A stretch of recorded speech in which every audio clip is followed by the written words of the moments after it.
I wanted to begin by sharing that the topic today for a few weeks has been planned as mindfulness, prayer, and meditation. And it has also been to recognize that we all have all that we need all the time. Tonight at sundown, Hanukkah begins, and the amazing story of discovering that one has all that one needs unfolds as that story. And we're going to be talking about that more next Sunday. This idea that we have all that we need is ancient. It has been taught around the world throughout the ages in so many traditions. The nearness of all that we require, right here, always. This idea that we have all that we need is not only ancient wisdom, but it is true as contemporary thought, contemporary experience, and proven by new science. That we know in new ways that we are surrounded by everything that is possible, all that is necessary. Both ancient wisdom and new science tell us that somehow we get to know that. We get to connect with that. We get to believe it. We get to trust it. We get to turn towards it. And to the degree that we do, our lives show up in the same way. It is a very sacred, holy, individual partnership with the divine, with possibility. Whether you're a scientist or a theologian, an artist, a musician, a poet, by whatever angle this idea is approached, we know that we are accompanied by everything that we require. And the way to connect with that is not out there, as we would think with our human minds, to go out there in search of whatever things we need, but actually to go within. And going within, we connect with the infinite possibility. We connect with the infinite. We connect with ourselves as that. We connect with that patiently waiting higher self that has always been one with all. Never even entertained the idea of separation, much less experienced the outcome of that idea. We go there to remember what is true and what is possible, who we are, and then connect with that way that all of life unfolds, which is from the inside out. And so, as I said, we are going to have some sharing from more of us than just me this morning. I want to tell you first that this intention to have this topic has been in place, as has an intention to connect with our guest who's about to come up for quite some time. And yet I held it mostly in this inner space and reached out once in a while here or there, but not in a deliberate way. And then we bumped into each other at Publix a couple days ago. So Spirit took care of that. I would like to invite Gus Castellanos to share with us this morning. He is a teacher of mindfulness practice, and I'm going to let you share your background and then tell us how you have us tap in to all that good stuff. Okay? In 1 minute? No. A mindful moment? You get 10. 10 minutes. All right. Raise your hand because I'm also Cuban. I talk a lot. So. Colombian, so you know. Yes. Gracias. So thank you for that, allowing me to be here. And it's interesting. I kind of, so we ran into each other. I had no idea I'd be doing this. I don't know what I'm going to say. And I'm running through my mind, what the heck am I going to come up here? I'm not a very religious person at all. To say the least. And as far as the spirituality, it's not that I don't have a spiritual side to me, but what I do every day is so-called secular and scientific that I wouldn't know what to really say to a crowd like this. And I'm not saying it in a bad way. I'm just I'm trying to figure out, because, for instance, on Friday I was at Broward College teaching mindfulness to teachers so that they can teach their students. I was at the FIU College of Medicine teaching the faculty of the Department of Family Medicine. And then I went to the University of Miami where I did research on the brains and attention of mindfulness. And so that's a very scientific, secular world. But it's hard to notice the coincidences, or however you call it, the spirit class in here, because you say a lot of what we say in our classes. So briefly, my background is that I'm a retired neurologist and sleep specialist. I practiced both of those here at Palm Beach Gardens in Jupiter for 25 years.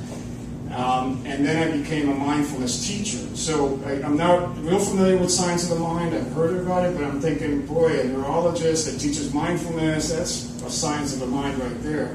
Which may not be the same thing that you all do, but to the extent that it's an exploration of the mind, both what I did as a neurologist, so I understand the whole stroke and think, great that he's done well and you got him there right away. That was always our idea, get there right away. But also in the mindfulness world, we're really exploring how the mind is, what we say, the source of our dissatisfaction and suffering. Not the source so much of the pain, the physical, emotional pain that arises, that is the feelings that are uncomfortable.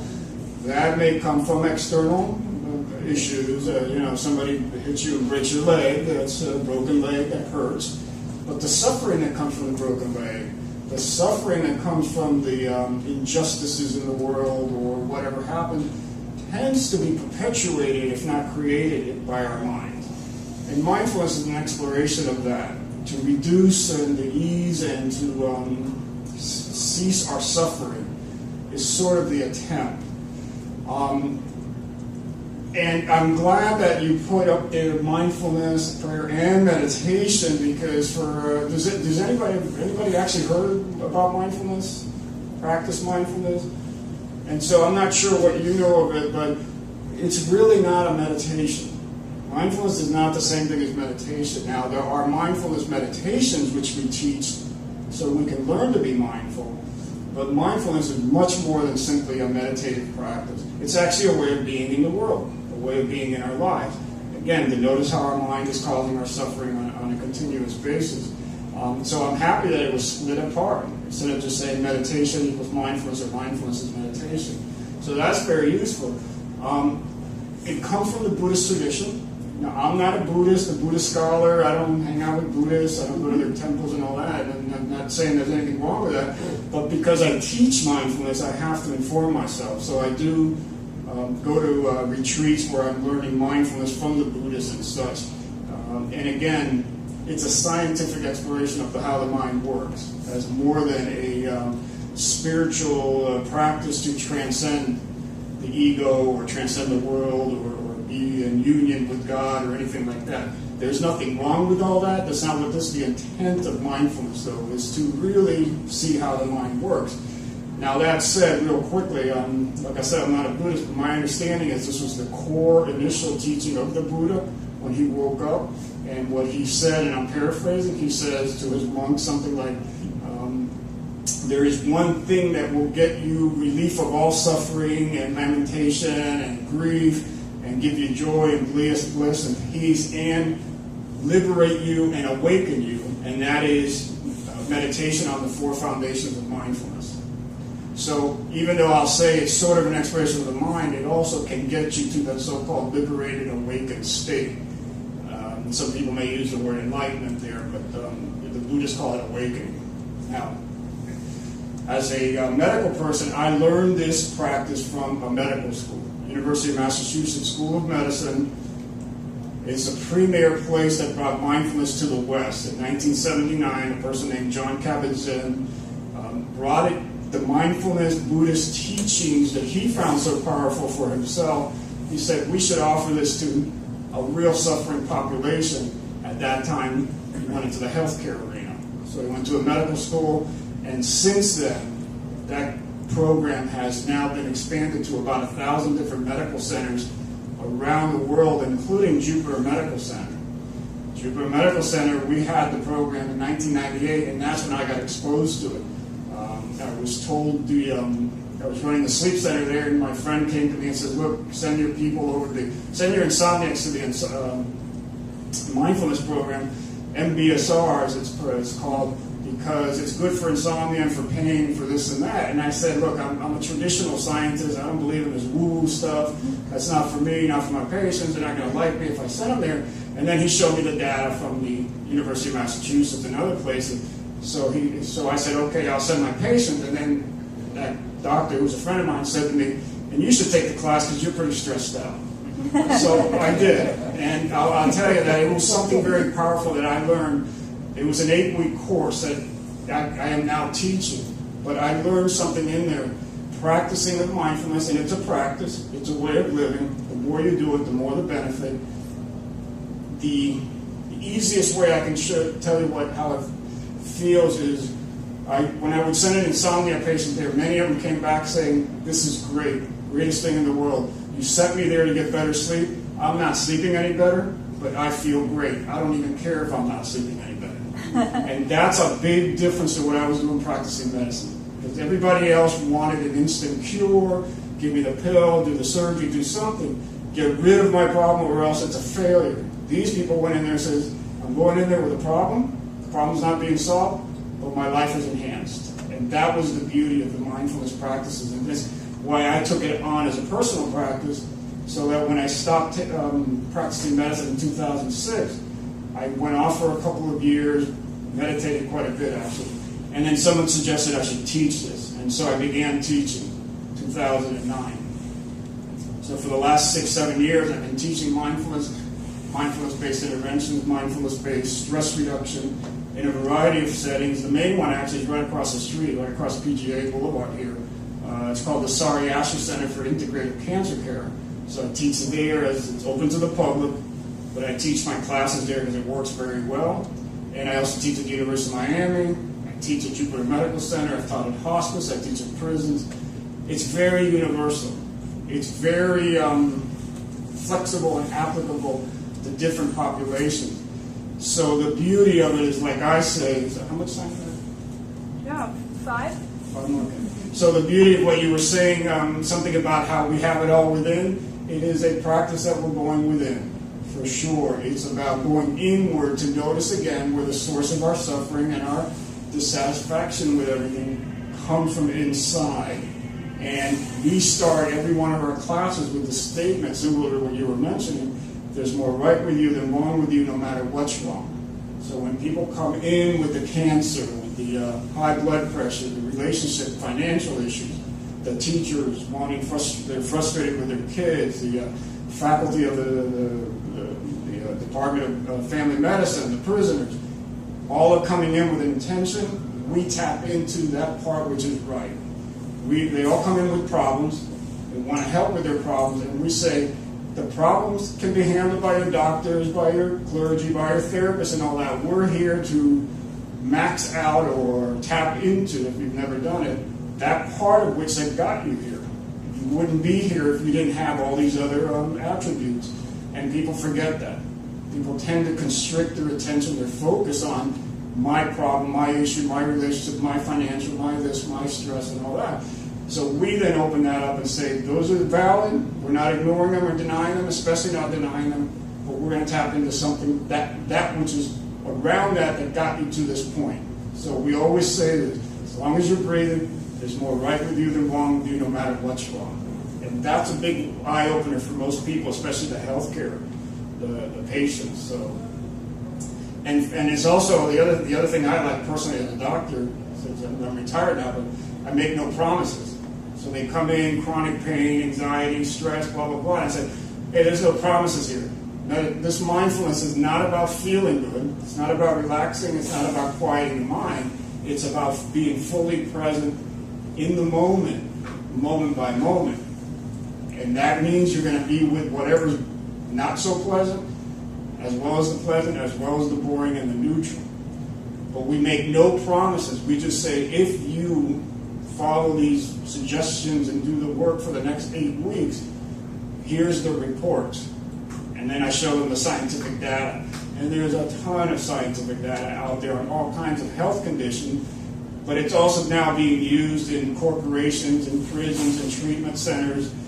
The government in the UK now has authorized it as a treatment. The doctors can actually prescribe mindfulness instead of medication, instead of pills. So if somebody comes in with depression, they can say, go to mindfulness rather than here's a Prozac. And so there's so much science and data and experience that if we just say to people, just be with everything, there's going to be a benefit. So the working definition that we use is mindfulness is the awareness that comes from paying attention in a particular way. And that particular way of paying attention is on purpose, in the present moment, non-judgmental. And that's all we do for 8 weeks. And then if you take on the practice, that's the whole practice. It is to be paying attention to something in this moment. We will use practical things like the breath and the body. You can use sound and you can use your own thinking. But just to be simple, you can just pay attention to your breath or body sensation. Paying attention on purpose to, let's say, the body sensation non-judgmentally. And the non-judgmentally part was very huge because it adds that layer of self-compassion. Non-judgmentally doesn't mean you won't judge this as good or bad. It just means whatever it is that's arising, it's okay. Don't make it good or bad. If it feels bad, you want to say, "Oh my God, my mind wandered. I felt bad. This really is terrible." Don't make it any worse by then making that wrong. So the act of self-compassion that arises from these practices not only should be obviously hugely beneficial, but there's a whole science to why the whole correlation with the neurochemicals and the sympathetic, parasympathetic nervous system, the heart opening, blah, blah, blah, that has now been worked out. So the mindfulness really is combined with compassion, and that combination seems to be extraordinarily useful for healthcare. And to me, those have to be attributes of the spiritual principle, being, however you want to word that. So I'm very honored to be here and try to give you some idea of what we do in mindfulness. Even though it's a secular practice, it tends to have all these components that are certainly consistent with what I've heard here so far. So, thanks.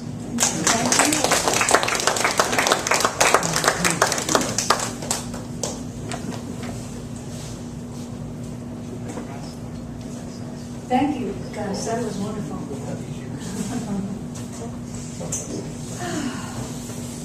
So there's another little piece of our spiritual sandwich this morning, which I get to share with you. And that is this piece about prayer. We've been reflecting, sharing, reading poetry, telling stories, giving examples. And the piece about prayer, to me, is this. I love, first of all, that the way that we teach prayer here includes an affirmation in the middle of that process. And what do you know? Affirmations are supposed to be specific and personal and in the present tense and positive and certainly non-judgmental. And so I was recognizing a fit there between these two approaches. I mentioned as we got started with this part of our program that life really does happen from the inside out. And that when we commune with the truth of all that is, whatever that looks like for us, and when we commune with that I am principle that we are, as if we were to retract the tether that we've sort of gone out on mentally on any given day, and come back to the realization that we are not our thoughts, but we are that which witnesses them. I have this thing that I do that is sort of a visual backing up and settling in to that I am that's back here somewhere, and remembering that that is my true identity. and all of this zipping out there and the chatter is me on that tether forgetting it. So when we do this, by whatever means, by whatever practice, we come in to contact with possibility. And we come into contact with ideas. Sometimes we refer to this as divine revelation. We refer to it as intuition. It might be a nudge or a hunch or a flash. There are times that we just bask in the expansiveness of no-thingness. And then when we step back into our day, having done that, everything we need, everyone we need to connect with, the phone call, the email, the chance meeting, those just take place. And there are times that we go into meditation purposefully to ask for a divine idea, perhaps the answer to a question, a solution to a problem. And we sit. And we let go. Preconceived notions left at the door of our minds. And we trust. And the answer or the flash comes. I don't know about you, then I might write it down and go back. Either way, or both of those combined, it's some kind of a communion with an openness and a receptivity to something that's always there. As I said, by whatever name we call it. I awoke this morning realizing that I was so one with that I just knew that today was really, that it was new, that it was different, that something was happening that was good, that was the tail end of a period of transformation. And I'm grateful for that. So here's what we do when we teach prayer and practice prayer here. It is always, we call it treatment. You may have heard that mentioned. We call it affirmative prayer. It is never beseeching. It is never supplicating. It is never reaching to an outside something or other. It is that communion that we've been talking about. And it is also a cooperation then with the way life unfolds, which is from the inside out. We recognize that in our moments of stillness, of asking for revelation, of openness to a new idea, that ideas come. And I don't mean, thinking, intellectual. I mean clarity. I mean instantaneous knowing. I mean a flash. And when those ideas come, they are like seeds. One of the teachers in this New Thought movement called Thomas Troward said that every seed in the universe, in all of life, comes packed with not only the form, the blueprint, the design, but the power for its fulfillment. And isn't that true of every cell? Isn't that true of every gene? Isn't that true of every single thing? The acorn to the mighty oak. And we have proved this unknowingly, correlating fear with a feared outcome. We have proved this unknowingly with correlating stress with disease. But the same process can correlate vision with positive outcome. And so what we do when we pray here is that we take those seeds that we have accessed when we let all of the garbage go. Remember the truth of all that is, infinite possibility, and our true identity, which is one with that.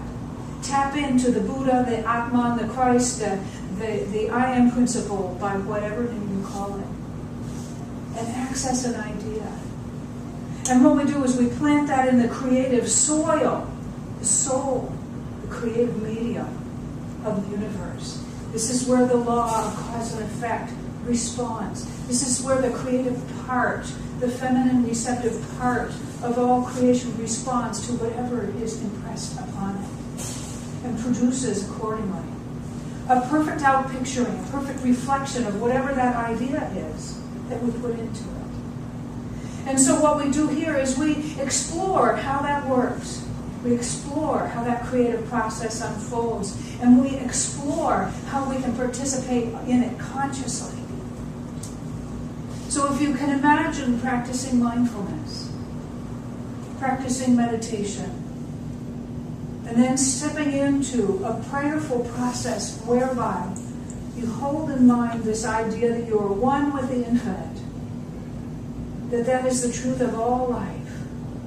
And then hold in mind that you are one with it, and therefore you must be part of it. It must be true about you, and in you, and as you, and through you, and all around you. And if that is so, then that desire, that seed idea, that thought, that thing, that flash, must be possible.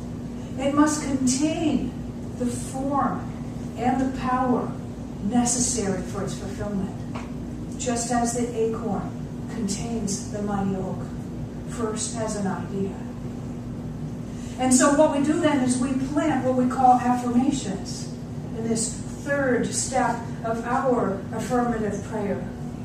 Standing on the basis, on the firm foundation of that knowing, we plant these seeds of desired experience, of that which we're ready to know or have or be in that fertile soil.